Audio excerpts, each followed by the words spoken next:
Jackie Kennedy et ses 2 enfants lors des funérailles. Des images scellées dans nos mémoires.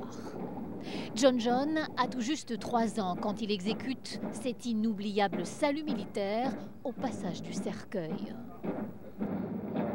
Son père vient d'être assassiné, mais une malédiction plus large semble s'emparer du clan.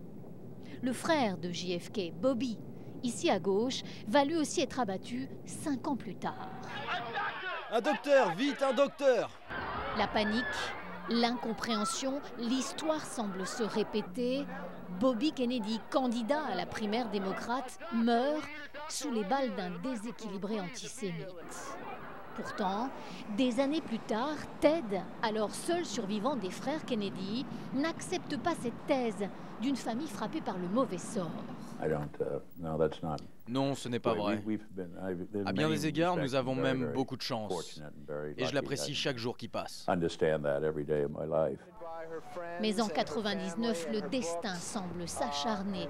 John, l'enfant du salut militaire, a désormais l'allure glamour des Kennedy. L'Amérique l'a vu grandir, mais il va disparaître brutalement avec son épouse. L'avion qu'il pilotait se crache au large de la Nouvelle-Angleterre. Il y eut aussi la disparition de neveux et de nièces, overdose, accident de ski, suicide. La dynastie la plus scrutée d'Amérique semble vivre une tragédie grecque.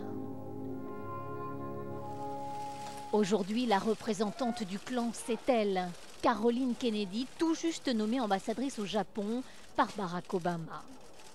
Elle aussi a grandi sous les projecteurs. Alors si la fille de JFK n'a pas vraiment d'expérience pour ce poste politique, l'Amérique lui pardonne.